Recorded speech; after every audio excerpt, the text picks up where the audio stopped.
Okay, thank you, Ms. Latini. Welcome everyone to the regular council meeting of November 14th, 2023.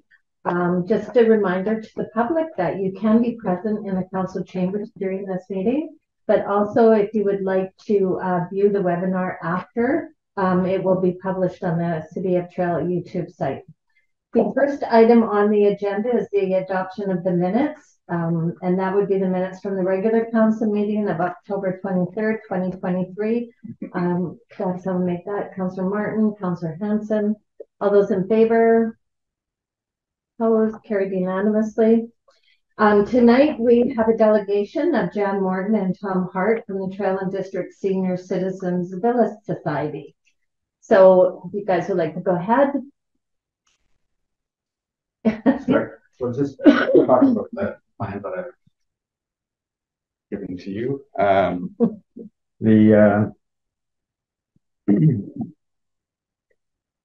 Well, I guess everybody knows where the site is at the end of 7th Avenue, across from the Armories and overlooking the highway there.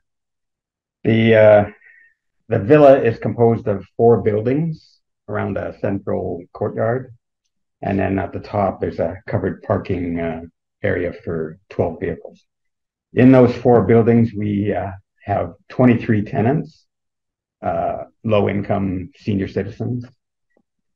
And we've been trying over a number of years to come up with a plan to rejuvenate the site and add some more units to it. And we've had a couple proposals, neither one which we really were happy with. So we went back to BC Housing and got some more funding.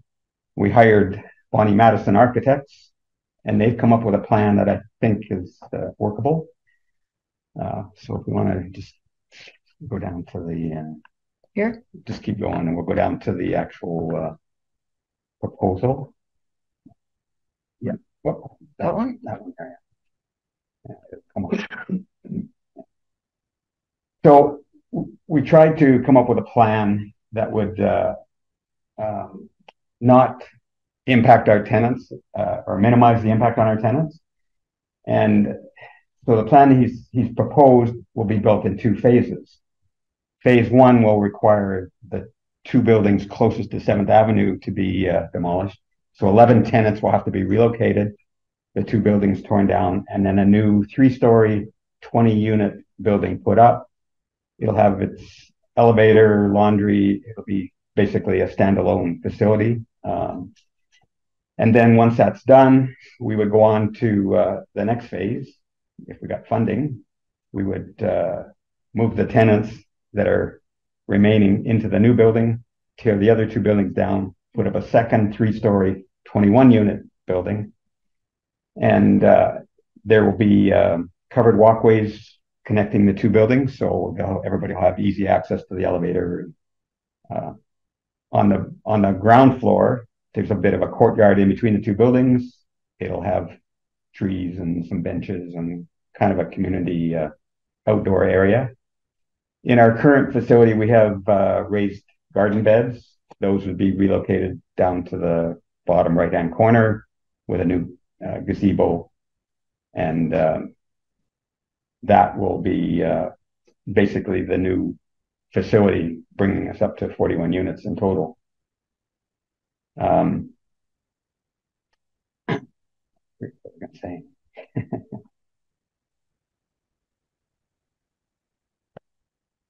We have to present this proposal at the end of this week.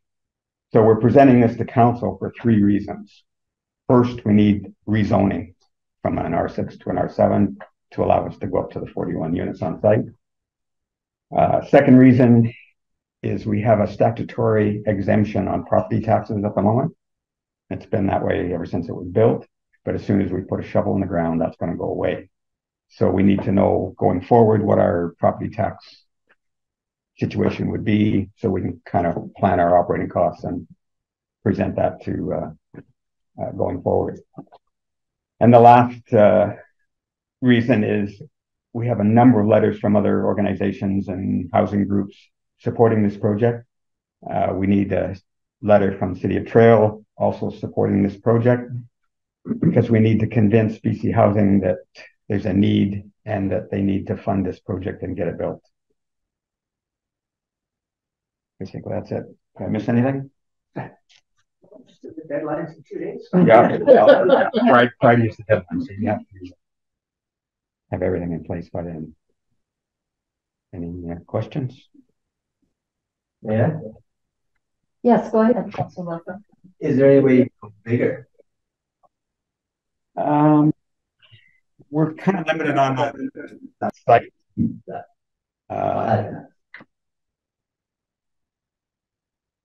Councilor Hanson? So this current, how many, sorry, and I might have missed this in your beginning of your presentation, how many seniors are currently in there? 23. And so this is then basically almost doubling doubling the amount of spaces for seniors in our community. Correct. Okay. Oh, well, at this facility. I mean, you have other facilities, but I mean, we know that there's housing issues in all levels, starting right from seniors to, this would then alleviate some of those seniors that are, they can't afford their rents or their rents have gone up or subsidized or, right. Councilor Martin? Just wondering what you're going to do if there's a plan in place for the folks you're going to have to displace. Well, kind of. I'll let Jan talk to that. I didn't repeat that question. That was really nice because I'm seeing it. It Just wondering if there's a plan in place to help, or what you're going to do with the displaced folks who have to leave that. Oh, this far ahead, is that okay, Tom? Yeah. So this far ahead, of course, we can't say the space is absolutely available, that space is absolutely available, but we do know that we will have to temporarily relocate people. In the proposal, and we also know that in rental costs where we put them. So in the proposal will be a capacity to look after that differential in rent while they are located elsewhere, and also to help them move. Okay, so physically with the move. And in terms of, obviously vacancies are a challenge in our community. We've already reached out to the other nonprofit housing societies. I talked to myself with the FCHS. And again, we're prepared, we're mindful that once there's approval of the funding, once we have the absolute term schedule, all of that kind of stuff, then we can start doing that kind of planning. So we're thinking ahead. Do we not? But we don't have a building that says yes. Thank you. So, Council, I had the privilege of meeting with Jan and Mr. Hart, and a couple of things that we discussed. And so I've been in contact with BC Assessment, and so one of the things that they've actually talked about is that since one phase is actually a big renovation, there is a sense that that your statutory would actually stay with that property. So again, that's not confirmed. We talked about how would we get that, but that was one thing I wanted to share. So that's for both buildings? No, just until the second one. Well, again, you're taking one down. Right. So yes. So as we had talked about, my concern would be founded that if you took that building down and to build a new one, that you would now be taxable. However, the one that stays and that you're going to renovate, that they sense that it would fit still under the criteria of being, even though it was built but it was renovated, that there is a good chance that it may continue to hold on to its statutory. But again, there's some legal things that we would need to follow up on as far as doing that, but that was a real hope, I thought, as well.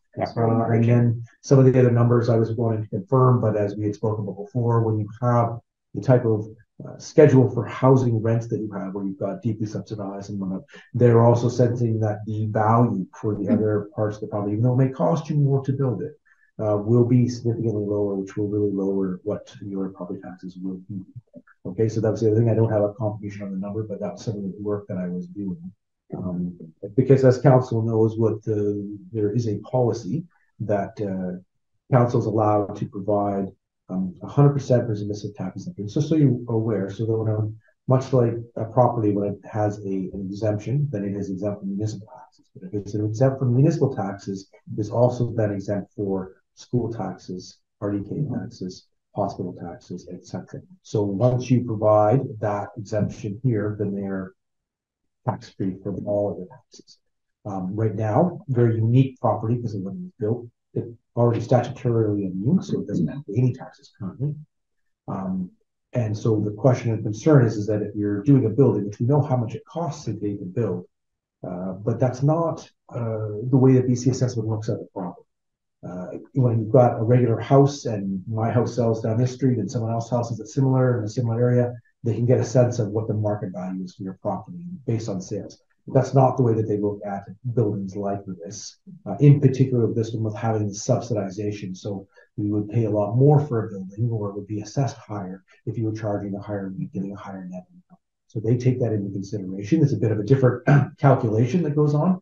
And that being said, with the plan for continuing to have a subsidized piece, then that means that the value of that property, even though it may cost more to build it, just because of the cost of construction, that value on what it gets as assessed value can actually be significantly lower than even what it costs you to build it. So that's one of those things that can be helpful. But the question was, you see, is that they were concerned that if they put the shovel on the ground, all of a sudden it becomes taxable, but you actually haven't even built anything. So how do you adjust, or how do we deal with the policy that as soon as you would hate to lose what would be your 100% missing tax exemption if it takes a couple of years to build it. Like if it takes 3 years, but you're in 2 years. So those are the sorts of conversations that I said I think that we can work with, and that's why we wanted to bring a letter forward for council that we would try to work with this group. We know it's important, valuable housing, and we definitely want BC Housing to support this project. So that was, again, one of the reasons we came. We asked them to come and talk with council and show them what was happening and have any questions. That's really interesting. If I could just say, though, I was really excited to see this report in the package, our agenda package as well, because I know for a long time we've been looking at housing for seniors in the city of Trail, and it is in the regional district housing report that seniors are a priority. It's actually in our official community plan that senior housing was a priority. And when the BC government just came out, a couple of weeks ago now, I've sort of lost a sense of time, but they're emphasizing that senior housing is a priority in all communities. So my fear is, when I was reading it, is do we have enough time to get this done for you? I don't think we have to do the zoning. No, I think it's just the commitment. Just okay. Commitment of looking at. They didn't say guarantee, but just a commitment to do that. Yeah. So I'm excited. I think it's a really positive move for our community. So we've taken the liberty of drafting a letter.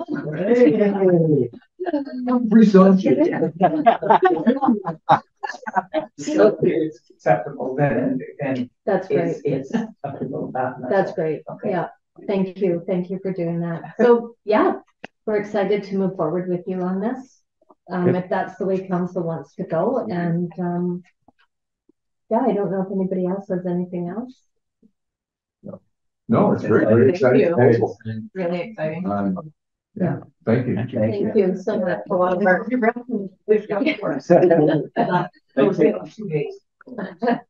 Tell BC Housing.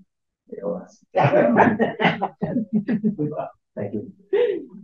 Just for your information, there is going to be a delegation to the LCCD meeting on Thursday. Actually with from BC Housing. I don't think you're going to learn anything new, but we will record it, and if anybody wants to see it, they're more than welcome to. Thank you very much. Thank you. Thank you. Okay. Thanks. See you. Okay, that's so exciting for us. Okay. So public question period. Is there anyone here from the public that has any questions for council? Okay. Under communications, we have and I hope everybody's had a chance to look at it again. It's the 2024 council meeting calendar and acting mayor schedule. The recommendation is that council approve the 2024 council meeting schedule as presented, and that council approve the acting mayor schedule as presented. Can I have someone make that recommendation? Councillor Martin, Councillor Wilson, all those in favor? And just a comment on that, I know the schedule is being posted, but if there's any time that you have to make a change and switch your months around, we can totally work with that. We have one proclamation here, and the proclamation is the Adoption Awareness Month. Can some make the recommendations, please? Sorry, the recommendation before you is that council proclaim November 2023 as Adoption Awareness Month in the City of Toronto. Councillor Butler, thank you. Councillor Hanson, all those in favor? Carried unanimously. Thank you, everyone. Councillor Benson. Yes, up first for your council committee report. Very short for me as I was on vacation, but I did attend the Remembrance Day ceremony and trail at the Cenotaph with most everybody here. It was nice to see so many people out despite the rain. There was a lot of people out at the ceremony, and just a thank you to the Royal Canadian Legion Branch 11 for hosting it and for the reception after. And then today I did I was invited for a tour of FAIR, the Family and Individual Resource Center Society in East Trail, to learn about the different services that they do there. So I'll probably be emailing to see if we can have them come visit us at council and give an update on what they do. It was a really informative morning for me. Everything from early childhood to seniors they work with. So it's a great program that we have here in Trail. That is my report. Thank you, Councillor Benson. Councillor Butler. Thank you, Mayor Jones. Similar to Councillor Benson, I've been out of town as well, but was able to attend the Remembrance Day ceremonies, and so thank you to Legion 11 for all the hard work that goes into that. Sure. That's the end of my report. Thank you, Councillor Butler. Councillor Cashel. Nothing to report, Mayor Jones. Thank you, Councillor Hanson. Sorry, guys, it'll be a few minutes. Attended a meeting on October 23rd from the Neighborhood Network at the Chamber of Commerce from Tamia Finley, and it was nice to hear that there's a community group that's advocating like we are, just at a different level in the community for the things that we're advocating for. So it was really nice that they heard that we're doing the stuff that they're trying to work towards too. October 28th, attended the spectacular event, and special thank you to our missing Andrea Jolly, Sarah Benson Lord, the Trail's incredible farmers market, the aquatic center for the Halloween swim, and the incredible city staff, and all of the local businesses that participated in the event. On the 4th, I am pleased to share that after advocating with Pacific Coastal the need to increase the size of our planes back to SOBs down at UBCM, I had the business development manager of Pacific Coastal reach out and let me know that the SOBs first flight back in service was November 4th. And they've confirmed that they'll be flying that every Saturday to Vancouver until April 24th, and then they'll be flying daily to Vancouver. So that's great. Thanks so much to Sean Warmbolt for hearing our requests when we were down there. On the 7th, I attended a short-term rental regulation changes workshop put on by the Association of Interior Realtors about the upcoming legislation changes and how they're going to affect the city bylaws and OCP planning. So good to have a little bit of background knowledge on that. As well as went to the Community Futures Emergency Resiliency Workshop on the 9th with Councillor Butler. We had incredible presentations from Clear Sky Consulting, RDKB Emergency Management Department, and Ron Perpolton from Community Futures regarding the Emergency Resiliency Action Plan for the South Kootenay and Greater Trail region. The Emergency Resiliency Action Plan is the business community's blueprint to respond when crisis strikes so that businesses can recover quickly to continue to serve the citizens and visitors. And there is a great website that has the details of the plan and also tools there that help businesses develop their own emergency plans, www.bizdap.ca. And I recommend that all businesses have a look at that site. And that will be all from my report. Thank you, Councillor Hanson. Councillor Martin. Thank you, Mayor Jones. On behalf of council, I attended the following meetings. It's going to be a bit lengthy here. I apologize. October the 25th, there was an RDKB board meeting in Trail. And at that meeting, just a few highlights from all these meetings because there's so many.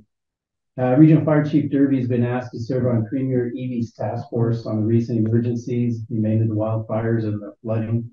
to review lessons learned and best practices. So that's quite an accomplishment for him. That's a big job that he's been asked to get into with that, guys. October the 25th, I attended via Zoom the West Kootenay Boundary Regional Hospital District Board meeting. Lyman DeBest, Executive Director of Clinical Operations for Kootenay Boundary, provided an update on the current clinical operations. There was also discussion regarding the possibility of providing future dialysis service in Nelson, as there's so many patients from the Nelson area and north who travel to our hospital and trail here for the treatment. And those conversations and discussions are ongoing. IH also provided a master summary report regarding status of 2023 capital projects.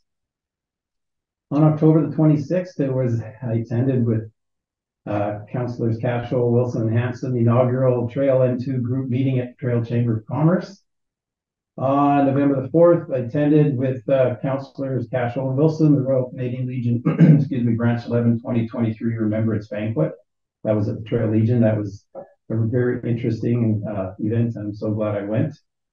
On November the 7th, I attended an RDKB East End Services Committee meeting at Trail, where we received work plan updates for Victim Services, Regional Parks and Trail Service, and East End Transit Service.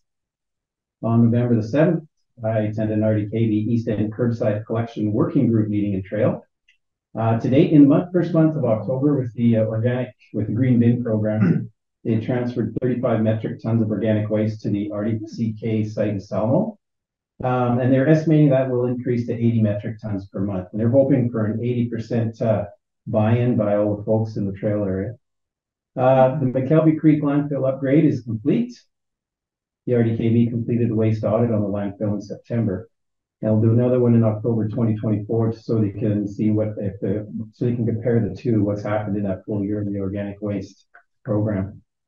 Another note here, Christmas and New Year's are on a Monday this year, they were mentioning. So the pickup for those folks who get their garbage recycling or organic waste pickup on a Monday, well, now it'll be for Saturday in those areas. So that's something to think about for those folks. And that was the last meeting of the committee for the curbside collection working group, because that committee was formed a couple of years back when this green bin program was first brought in, where they're first talking about it. Now that it's in place, there's no need for it.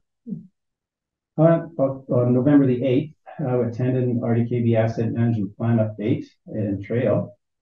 The consultant will provide a report to the board at the end of November. That was interesting. We were talking a little bit about asset management today, so if you guys are interested, I can share that with you when I get it. On November the 8th, I attended an RDKB Utilities meeting in Trail. We received work plan updates for the Big White Street Lighting Service, Beaverdale Street Lighting Service, the Beaver Valley Water Service, Christina Lake Water Service, Columbia Gardens Industrial Park Water Service, Rivervale Water Service, East End Regional Sanitary Service, and the Oasis and River Valley Sewer Service.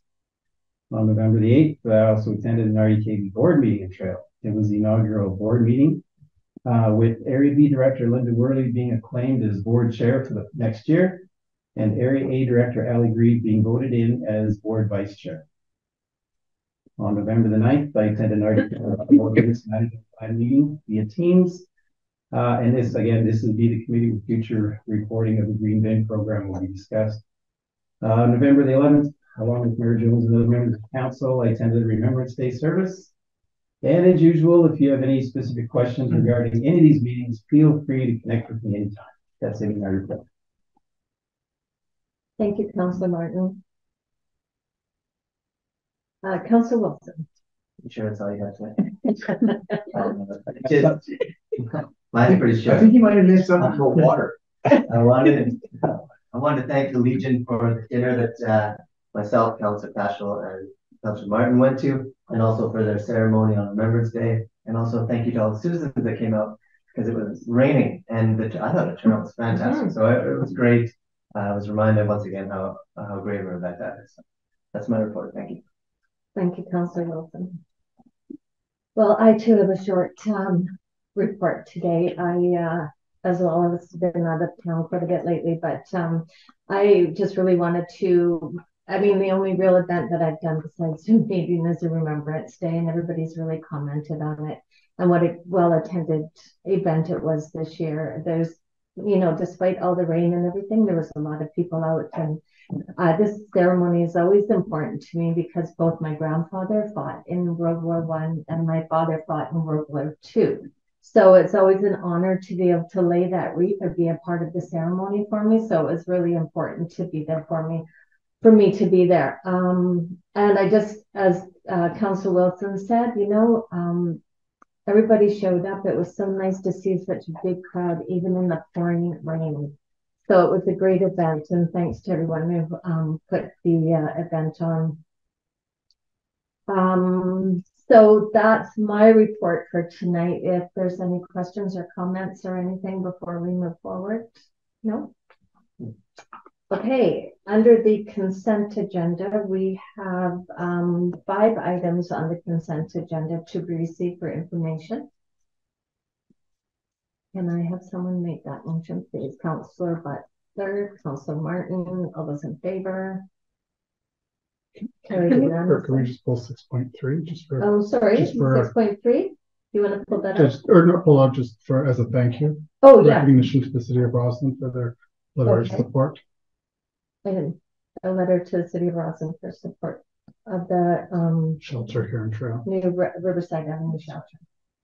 Thank you, Councillor Butler. That's a great idea. Okay, so we made the recommendation, the motion. All those in favor? Thank you. Carried unanimously. So under new business, does anybody have new business to bring forward? Councillor Hanson. I'd like to bring forward to the attention to the rest of council of the proposed municipal affairs amendments to part 1 of Bill 45, which is the Miscellaneous Statutes Amendment Act, which will impede local government's ability to enforce bylaws, making the dismantling of encampments considerably more challenging. Our new temporary shelter location that has been many years of searching, with many spaces not ticking all the boxes. With the proposed changes that is currently in the legislature, if the current shelter would have been shut down because there is no reasonable alternative, that proposed legislation changes would make it incredibly harder to seek a court injunction if an encampment would have been set up. We would like to ensure that the province remains responsible for providing funding and shelter space for the vulnerable populations, and the city of Trail having the ability to enforce our bylaws. So I'm asking at this point for council support to send a letter to the Minister of Municipal Affairs opposing the amendments. Second. Councillor Benson, your second. Any questions or comments on that? Okay. All those in favor of Councillor Hanson's motion? Opposed? So it's 6-1.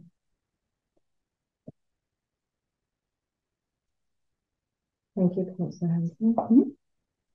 Okay. I have some new business, and I brought it up actually in the closed meeting today. And it's in regard to a complaint that the one of our citizens brought forward via email. And actually Patty's here tonight, but it was a concern over the state of our stairs and actually some of the sidewalks also up in Nelson Avenue. And I told her that I would bring it forward tonight. The stairs are part of our history. I think it's important that we keep them usable and in good use, because lots of people use them to get downtown, obviously. Also, I think it's important that we realize that in the area of Nelson Avenue and up in West Trail, there's younger families that are moving up there, and the use of these stairs and sidewalks are more important now than they have been, you know, for a long time. So I'm just putting it out to council, out to CAO McClure, if there's anything that we can do to have a look at the stairs and evaluate the condition of them for safety reasons and for community use. And we talked about it. Well, I would say a few things. One is, even when we talked last year at budget, the capital upkeep of the stairs is significant.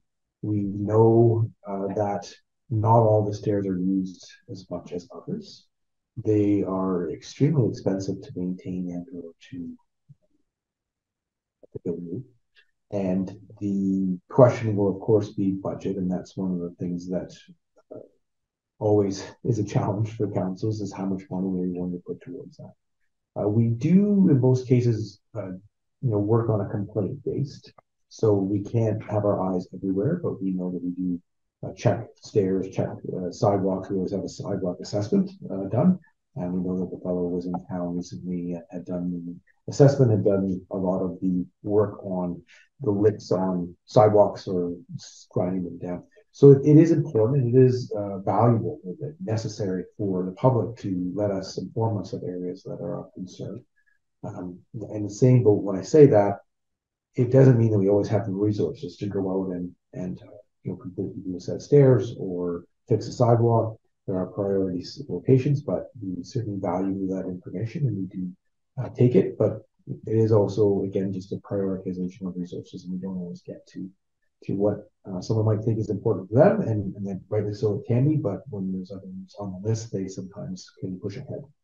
I do know that in preparation even for moving on for the water and sewer budget, which we just talked about a bit about today at the GOC, that at that meeting was the conversation of trying to get a dollar figure or understanding of what is actually involved in trying to deal with our historic stairs. I do know that our staff member actually puts counters on the stairs, because that's one of the information that I think is valuable, is to find out what stairs are being used and which ones are not, especially because I think that it's going to come to a point for decision making for council to say, this one's getting a lot of use, we need to focus on that one. This one's not getting a lot of use, and we need to consider removing it. And that may be shocking for someone that is like, well, wait a second, I've used that, or it's been here for a long time, but it is sort of these capital resource allocations that we need to look at, and how do we serve what is being used. And so we will be going into budget, obviously started with water and sewer, but December will be sort of a strategic kind of a conversation, and then January, February will be sort of what are we looking at in different areas of both capital and operating. And again, if you receive this email, if there are locations or photos or those sorts of things that you can send on to me, I'll make sure that the Director of Public Works gets it, and we will have them review it and see if there's fixes that are immediate, or there's, again, gets added to the list of prioritization. It's unfortunate, but it is just the way that we can't fix everything all the time, as much as we would like to. Okay, so we'll just forward information to you then about the stairs and the sidewalks. Yes, yes. Okay. Again, too, if you've got locations and photos or those sorts of things, are always very helpful, just to kind of pinpoint what the challenge is. Absolutely. Okay. Any other questions or comments about that? A little bit of a similar situation. I've been contacted from some residents that live along, I think it's Carnation, next to the highway, and there's some trees there that they would like to have inspected as well. Would that be a similar situation? Absolutely. The way the snowplow goes, okay, or the sanding truck, it gets really, and I looked at them, I can take some pictures tomorrow, yes, but along the bottom you can see it's quite a lot of wear and tear on the trees, so there's just some concerns with it. It's not that the trees maybe we do take them down, but is there a way to sort of protect them maybe from that? Yeah. No, absolutely. Again, when you get those kinds of questions, I can't always promise that it'll get done tomorrow, sort of thing, but it's always important. If we don't know about it, then we can't. Yeah. Okay. Thank you. Okay, item number 8 is the department reports. And you have before you the bylaw enforcement department report for October 2023, and the recommendation is that this report be received for information. Councillor Butler and Councillor Benson, thank you. All those in favor? Carried unanimously. And the next item on the agenda is adjournment. If there's nothing else, Councillor Paschal and Councillor Martin. All those in favor? Thank you. Carried unanimously. Thanks, everyone. Thank you. Thank you.